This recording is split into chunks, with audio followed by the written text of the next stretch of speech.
If she owes it to me that she is today a free country, let me also prove that she is free. If my stature has grown too great for her best interests, then out I go. Am I not justified in admiring that nobility of character, which led him to retire, to go into voluntary exile, to relieve the state of an embarrassing burden? Events had come to the point where either Scipio or democracy was going to suffer at the other's hands. Neither of these two things could justly be permitted to happen. So he gave way to her constitution, and proposing that the nation should be no less indebted to him for his absence from the scene than for Hannibal's, he went off into retirement at Liternum. I've seen the house, which is built of squared stone blocks, the wall surrounding the park, and the towers built out on both sides of the house for purposes of defence. The well concealed among the greenery and outbuildings, with sufficient water to provide for the needs of a whole army. And the tiny little bath, situated after the old-fashioned custom in an ill-lit corner, our ancestors believing that the only place where one could properly have a hot bath was in the dark. It was this which started in my mind reflections that occasioned me a good deal of enjoyment as I compared Scipio's way of life and our own. In this corner, the famous terror of Carthage, to whom Rome owes it that she has only once in her history been captured, used to wash a body weary from work on the farm. For he kept himself fit through toil, cultivating his fields by his own labour, as was the regular way in the old days. And this was the ceiling, dingy in the extreme, under which he stood, and this the equally undistinguished paving that carried his weight. Who is there who could bear to have a bath in such surroundings nowadays? We think ourselves poorly off, living like paupers, if the walls are not ablaze with large and costly circular mirrors, if our Alexandrian marbles are not decorated with panels of Numidian marble, if the whole of their surface has not been given a decorative overlay of elaborate patterns, having all the variety of fresco murals, unless the ceiling cannot be seen for glass, unless the pools into which we lower bodies with all the strength drained out of them by lengthy periods in the sweating room are edged with Thasian marble, which was once the rarest of sights, even in a temple, unless the water pours from silver taps. And so far, we have only been talking about the ordinary fellow's plumbing. What about the bathhouses of certain former slaves? Look at their arrays of statues, their assemblies of columns that do not support a thing, but are put up purely for ornament, just for the sake of spending money. Look at the cascades of water splashing noisily down from one level to the next. We have actually come to such a pitch of choosiness that we object to walking on anything other than precious stones. In this bathroom of Scipio's, there are tiny chinks, you could hardly call them windows, pierced in the masonry of the wall, in such a way as to let in light without in any way weakening its defensive character. Nowadays, moth hole is the way some people speak of a bathroom, unless it has been designed to catch the sun through enormous windows all day long, unless a person can acquire a tan at the same time as he is having a bath, unless he has views from the bath over countryside and sea.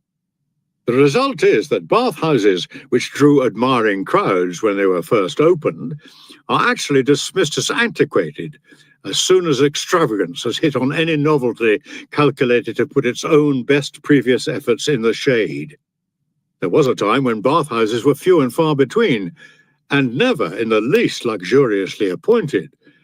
And why should they have been, considering that they were designed for use, not for diversion, and that admission only cost you a copper? There were no showers in those days, and the water did not come in a continuous gush, as if from a hot spring. People did not think it mattered then how clear the water was in which they were going to get rid of the dirt. Heavens, what a pleasure it is to go into one of those half-lit bathhouses with their ordinary plastered ceilings, where you knew that Cato himself as aedile, or Fabius Maximus, or one of the Cornelii, regulated the warmth of your water with his own hand. For however high their rank, it was one of the duties of the aediles to enter all such premises as were open to the public, and enforce standards of cleanliness and a healthy sort of temperature, sufficient for practical purposes, not the kind of heat which has recently come into fashion, more like that of a furnace, so much so indeed that a slave convicted on a criminal charge might well be sentenced to be bathed alive. There doesn't seem to me to be any difference now between your baths warm and your baths boiling. How primitive! Such is some people's verdict these days on Scipio, because he did not have extensive areas of glass to let the daylight into the perspiring room, because it was not a habit with him to stew in strong sunlight, letting the time go by until he was perfectly cooked in his own bathroom. What a sorry wretch of a man! He didn't know how to live. He'd take his bath in water that was never filtered, and often cloudy, practically muddy, in fact, after heavy rain. Well, it did not make much difference to Scipio if this was the kind of bath he had. He went there to wash off sweat, not scent. And what do you think some people will say to this? Well, I don't envy Scipio. If that was the kind of bath he had all the time, it was a real exile's life that he was leading. Yes, and what's more, if you must know, he didn't even have a bath every day. Writers who have left us a record of life in ancient Rome tell us that it was just their arms and legs, which of course they dirtied working, that people washed every day, bathing all over only once a week on market day. Obviously, someone will comment, there must have been times when they were positively disgusting. And what do you think they stank of? I'll tell you, of hard soldiering, of hard work, of all that goes to make up a man. Men are dirtier creatures now than they ever were in the days before the coming of spotlessly clean bathrooms.